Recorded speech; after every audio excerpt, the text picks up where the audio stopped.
The day after the schedule came out, the talk around town was about national disrespect. The rookies made their debuts on the field. It was a nice day. There were some nice pictures taken. There were some nice social media posts. There was a big announcement locally. And then the hammer from the general, John McClain, firing up, gassing up, calling out Nick Caserio. A lot to get to in the locker room.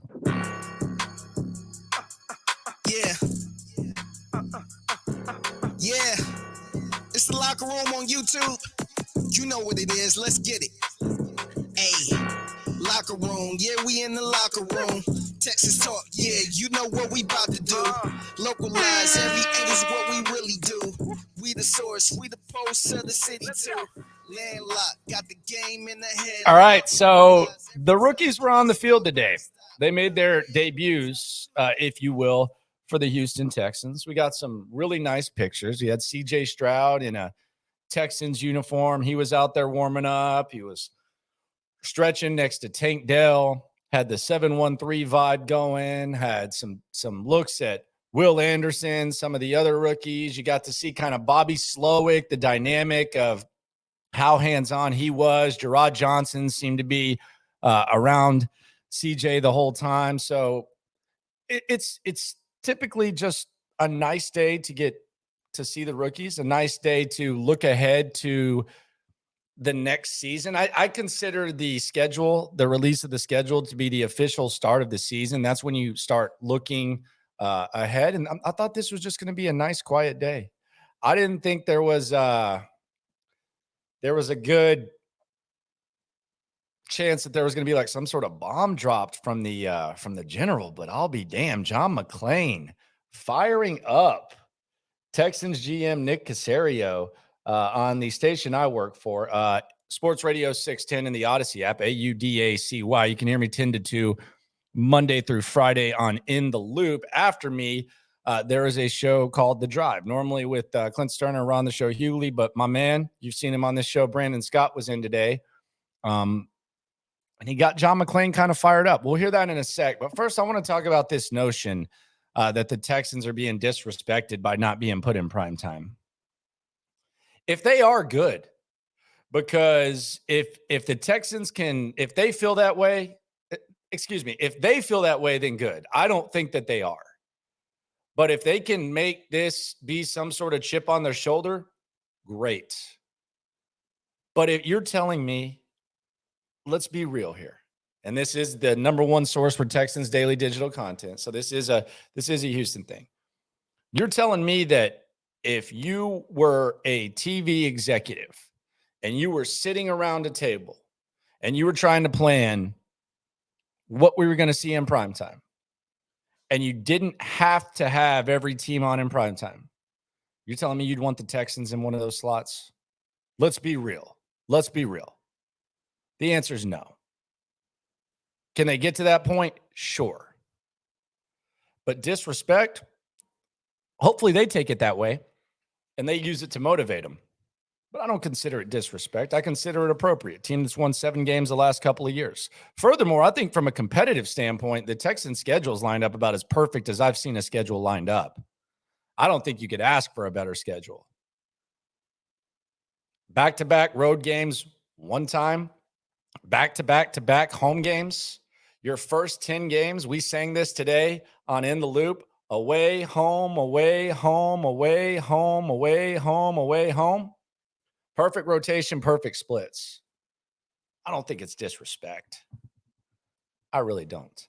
As far as the rookies on the field, and we'll get to the McClain thing in a sec. The rookies being on the field, it's nice to see CJ Stroud out there just kind of tossing it around.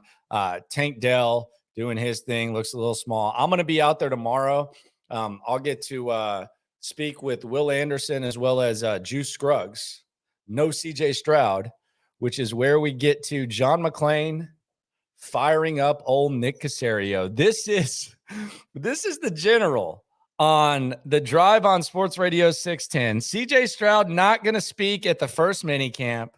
And John McClain, who's been kind of chilling lately, just kind of hanging out, writing columns for Gallery Sports and Sports Radio 610 and walking around getting the VIP treatment everywhere. My man showed some of that fire. And I'll tell you what, when the fire comes out with McClain, I get my popcorn ready and I just listen. Here's John McClain firing up the GM of your Houston Texans. What a bunch of crap. Give me a break. There's one team that doesn't let the rookies talk at all at this time. And what team do y'all think that is? Oh, I think I know. I know which one it is. And who is left here from the Patriots that has had the Patriot way ingrained in him for 20 years? Yeah, this is not D'Amico. This is Nick Caserio. Nick Caserio has come up somehow with some cockamamie idea about why CJ Stroud and Tank Dell should not be available. And you said the public may not care. I'll guarantee you they care. I'll guarantee you, if you are a fan or you're a suite holder or you're a sponsor, Nick Caserio is thumbing his nose at you because you want to know what the quarterback thinks and the most popular player from the University of Houston thinks, but you won't get to find out. And that is all Nick Caserio, and it's preposterous. Other rookie quarterbacks get to talk. I'd love for Nick to address this to us and say, here's why I think these two guys shouldn't talk at the rookie minicamp. And if you're a fan, I think you'd really want to know what they think about their first experience with the Texans. So they say they're going to let us talk to them at OTAs. I'll be interesting to see if it's the first OTA. You know, since Bill O'Brien got here, and then Caserio and Jack Easterby, they want to neuter rookies. They want to cut their footballs off. And I've seen it happen to so many players. Fortunately, they couldn't do that to Dameon Pierce. He was just too good. And CJ Stroud said all the right things when he talked to us after the draft. He said all the right things to us when he got here. He was funny. He made people laugh. He's been at Ohio State in the Big Ten. He comes from California. He knows how to talk. Now, Tank Dell is a great talker, as you guys know. I don't know if he's like Pierce. I don't think they could cut both footballs off and he's not going to change. But I just think that is preposterous. Fans want to see the top players. They're fired up about it. And the way they're going to see it is by listening, reading, or watching, but they're not available, which is preposterous. Yeah, I suspect that this bothers you, John. I don't know. I don't know if I'm. It bothers me because it's so unnecessary. Yeah. And it should bother you guys because wouldn't you like to know what Stroud thought about his first day? I would. Now, it's an interesting back and forth with McClain. He got fired up. I got takes on this. What are your takes? Put it in the comments, subscribe, like. I think there's some fans who are just going to defend what the team does no matter what. And I don't like generalizing fans. I'm against generalizations. That's one of my life mottos. I'm not a generalizer. So maybe there's some fans that would love to hear CJ. There's other fans who don't give a rat's you know what about it. I do think this, though. And when the time is right to criticize Nick Caserio, I'm the first guy to criticize Nick Caserio when necessary. I'll also give him the benefit of the doubt and try to factor in what's actually his fault and what stuff that he's inherited. I think I've been critical, very critical at times, but very fair to Nick Caserio. I think the one thing that some people do, and I've told McClain this, and I'll talk to McClain on Tuesday at 11 if you want to hear our visit with him. He joins us every Tuesday at 11 Central. So just fire up the Odyssey app and check it out. I kind of think sometimes you have a preconceived notion about someone and what they do and how they do it.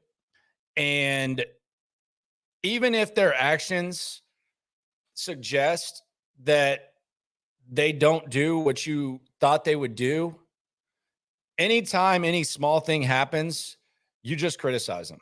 And I think that's what's happened with Nick Caserio.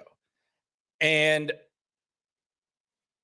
when Jack Easterby was here, I think it was fair because Jack Easterby was a dumb Anything bad you can say about a person, Jack Easterby fits under that. He's one of the biggest lowlifes that you'll ever see, and he's a scumbag.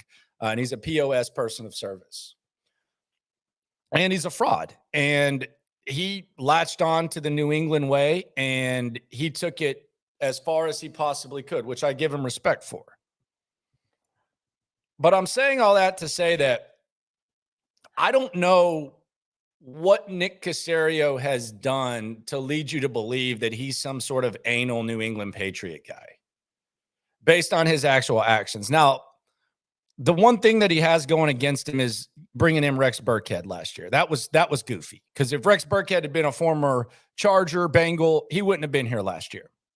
So that was kind of goofy, but what was the actual cost when you had $75 million in dead cap? And some people would suggest you weren't, you didn't really have a chance to win, and winning wasn't as crucial and as vital as it was last year. Like, Rex Burkhead isn't on the team now. But we haven't seen Nick Caserio hire a coach from New England. We haven't seen Nick Caserio shut down. We hear Nick Caserio a decent amount of time on the radio. We see Nick Caserio working with DeMeco Ryans. We saw a trade happen, and I don't know whether it was Caserio's idea or Nick Caserio's idea, but or maybe a mix of both. But what exactly have we seen from Nick Caserio to make us think in 3 years? And I was scared of it at first, especially when you still had Jack here. This was just going to be more of the same with Bill O'Brien. And Bill O'Brien wanted to work with Nick Caserio, and Bill O'Brien kind of had that hardo wannabe New England in him as well. But I just haven't seen enough from Nick Caserio to where I think that Nick Caserio is like copying the Patriot way. Because CJ Stroud didn't speak. I don't know if every quarterback spoke at minicamp today or not. Our rookie minicamp the first time or not. I don't know. What is it weird that I'm going to talk to Juice Scruggs before I talk to CJ Stroud? Yeah, it's kind of strange that Juice Scruggs is going up there. But who's to say DeMeco doesn't want to slowly introduce CJ to the media and have him answer questions and stuff? Like, aren't we kind of if we are to suggest, and we've been suggesting for a while that this is DeMeco's squad and DeMeco's the face of the franchise, and this is new for Nick Caserio, and Nick Caserio the first 2 years was working for two guys that no one else would hire, and now he's working for DeMeco Ryans. Who's to say that DeMeco isn't the one who's wanting to move slowly with CJ Stroud at the podium? Who's to say that? I mean, they had a press conference with him after he got drafted for 30 minutes, and he was up there doing his thing. I don't look at this as big of a deal. I do love when the fire comes out from John McClain, but in this instance with Nick Caserio, I don't know. I think there's a lot of fans who just don't care, and they trust the organization no matter what. And that's another thing about this is that the trust issues with the organization, I think they've been eliminated to where even the people that might have been upset in the past, I don't think they're going to be as upset now. And I just don't, I think in some ways, like if Nick does one thing that's like, of course he's going to have some sort of Patriot philosophy. He was there for the whole time. He didn't latch on like Jack Easterby after there were Super Bowls there and then all of a sudden act like he invented football. He's not Matt Patricia. I mean, he was there for a long time. He wore many hats. So if he didn't have some sort of philosophy, that would be weird. But I think he's shown, and I think Nick Caserio's at least earned the benefit of the doubt here to where I'm not going to sit here and act like he's some blowhard idiot trying to copy the Patriot way. I've watched Nick Caserio's every move. I've heard every word. There have been some things that maybe are easy to criticize, and there can be some skepticism as to how good he's going to draft players, how he can build a roster. But the way in which he works with DeMeco And the way in which he's done things since he's been here, it just doesn't feel Patriot way to me. So I disagree with the great John McClain. We'll talk to him about it on Tuesday at 11. I'll be at minicamp, rookie camp tomorrow. I'll give you a live report from there. I'll also give you a report in here. I appreciate everyone for coming through. I'm going to eat some popcorn. I'm going to enjoy my weekend. Special Saturday edition tomorrow. Appreciate everyone for coming. Subscribe, like. Let's roll along. What do you think about this? Are they handling CJ Stroud the wrong way? Whether they are or not, when it comes to this Texan stuff, we're all in this together.